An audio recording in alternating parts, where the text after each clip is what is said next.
You're welcome to visit the Netherlands to cycle here, but you should know the basic traffic rules, where you can cycle and who has the right of way. And that's not always you on a bicycle. If you're from Europe, Dutch signs and regulations may not feel completely unfamiliar. The Netherlands follows the 1968 Vienna Convention, so many of the most important signs look similar across Europe. The differences become more noticeable if you're from North or South America or Australia. A zebra crossing in the Netherlands looks like this.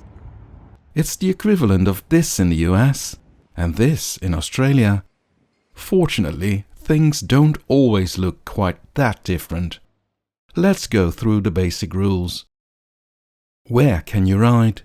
Perhaps it's easier to start with where you cannot ride, on the pavement or sidewalk, and not in pedestrianized areas either. The same applies to paths marked with this sign. That's walking only. You can cycle in residential zones, also known as home zones, or in Dutch woonerf. Here, just like motorists, cyclists must give priority to people walking. You cannot cycle on roads reserved for motor vehicles. When you see this sign, cycling is prohibited. The same applies when you see this sign or this, roads for cars only, or motorways. So you can't cycle here. But there's almost always a nearby alternative. This sign marks the start of a cycle path. Sometimes these paths are shared with mopeds. These signs indicate mandatory cycle paths. You must use them, and you're not allowed to cycle on the carriageway alongside. Non-mandatory cycle paths are indicated with this sign, which literally says cycle path. In that case, cycling on the road is also allowed. Here, for example, it provides the only access to some residential high-rise buildings. This sign is rare in cities. You're more likely to see it in the countryside, where it often offers a quieter alternative to a more direct route. The current Dutch road signs date from 1990. Earlier versions from the 1960s were more elaborate. Very occasionally you might still encounter an older sign, like this mandatory cycle path sign from the 1960s. When a cycle path sign has a red diagonal line, it simply means the end of the cycle path. It does not mean that cycling is no longer allowed. A useful rule of thumb: a red surface usually indicates space for cyclists. Unless you're in Utrecht, which also uses red asphalt for bus-only streets. Fortunately, the design makes the difference quite clear. Sometimes red asphalt can also be used by cars.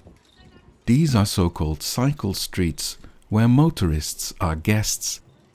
They are often marked with this sign, which you can also find in other countries, from Lithuania to Belgium.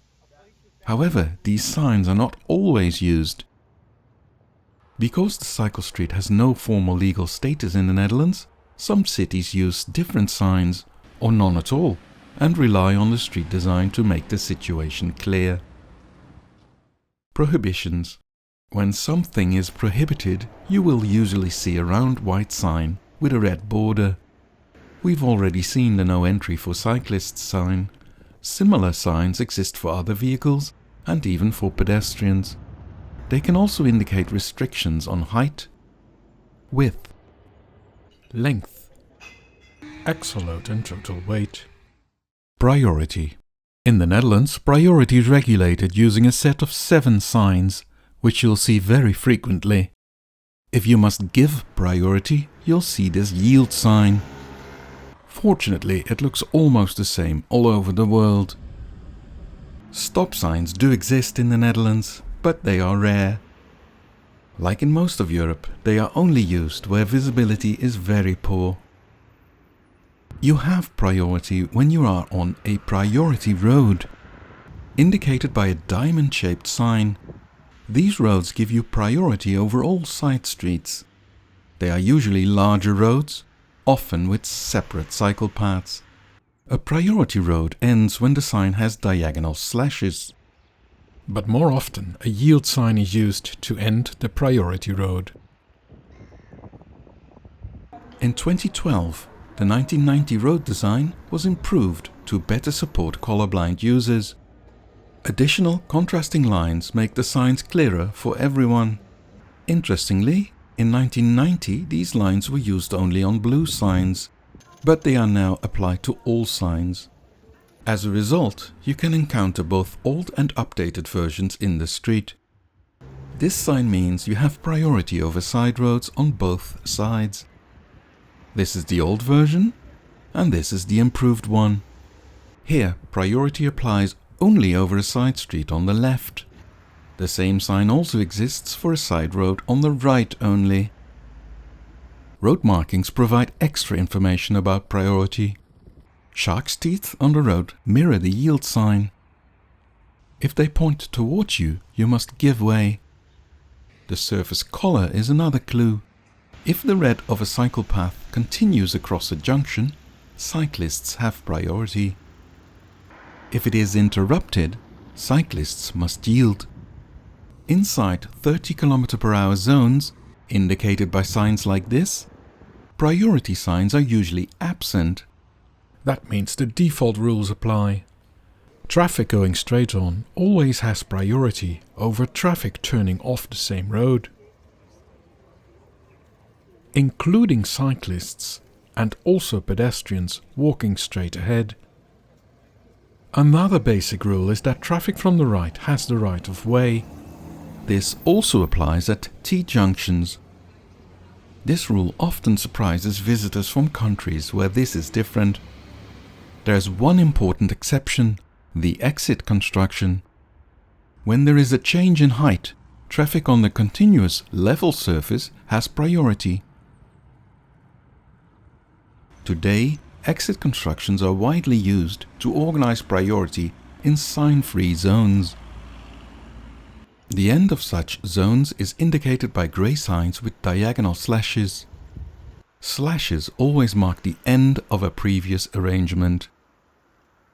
When there are traffic lights, you need to follow the ones for cycling. Never look at the lights for pedestrians. They have different phases and might not get green when there are no pedestrians. One-way streets and closures. Some streets are closed to traffic. The signs for this are also internationally recognizable. This sign indicates a one-way street and you are facing the closed end. This is where the cyclist's accepted sign becomes important. With this sub-sign added, the street is still closed to cars, but not to cyclists. Counterflow cycling is often reinforced with road markings.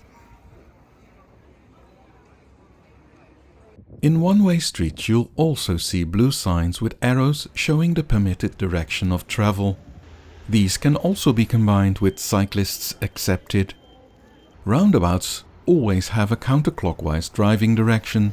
However, some roundabouts allow two-way cycling. In those cases, some cities add a cyclist's accepted sign here as well. Parking. In general, you can park your bicycle almost anywhere, unless indicated otherwise. This blue sign with a diagonal line means no parking for motor vehicles.